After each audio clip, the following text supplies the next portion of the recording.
The sea does not forget. Even now, centuries later, if you stand on the windswept shores of Norway or Iceland, where the North Atlantic gnaws at the land with its icy teeth, you can almost hear it, the whisper of salt-stained sails, the creak of oak planks bending against the waves, the distant echo of voices lost to time. And if you listen closely, the old fisherman will tell you of Draugr, the ghostly Viking ship that needs no crew, no captain, no living soul to guide it. A vessel that glides through the fog, silent as a shadow, appearing and vanishing like a half-remembered dream. But let us begin where all good stories do not with fear, but with curiosity. Imagine you are a Norse trader in the 10th century. The sea is your road, your livelihood, your god. You know its moods, its treacheries, its gifts, and yet, one evening, as the sun bleeds into the horizon, you see something impossible. A longship, its sail taut with wind, cutting through the waves with unnatural speed. No oars dip into the water, no voices call across the deck. The ship moves as if guided by invisible hands.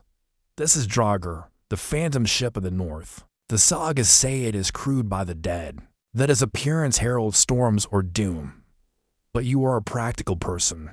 You know the sea is full of tricks, of mirages, of currents that pull ships off course, of storms that rise faster than a man can shout a warning. And so, you wonder, what if this ghost ship is not a ghost at all? Let me tell you a secret. The Vikings were the finest sailors of their age, but even they could not explain everything they saw. When a ship was lost at sea, when no bodies washed ashore, when a vessel reappeared years later with no sign of its crew, what else could it be but magic? But the truth, as it often is both simpler and stranger. Picture a storm, a terrible one, the kind that snaps masts like twigs and sends men overboard with a single wave. The crew is gone, swallowed by the sea, but the ship, sturdy, well-built, survives. The sails still catch the wind. The rudder, wedged by the last desperate hands that touched it, holds its course. And so, the ship sails on, empty but not lifeless, a drifting tomb with no one left to mourn. For months, perhaps years, it wanders. Salt crusts its decks, seagulls nest in its rigging. Fishermen spot it in the distance, but no one dares board who would risk angering the spirits. And so, the legend grows, a ship that needs no crew, a vessel that cannot be caught, a ghost story told over fires to wide-eyed children. But here is the most haunting part.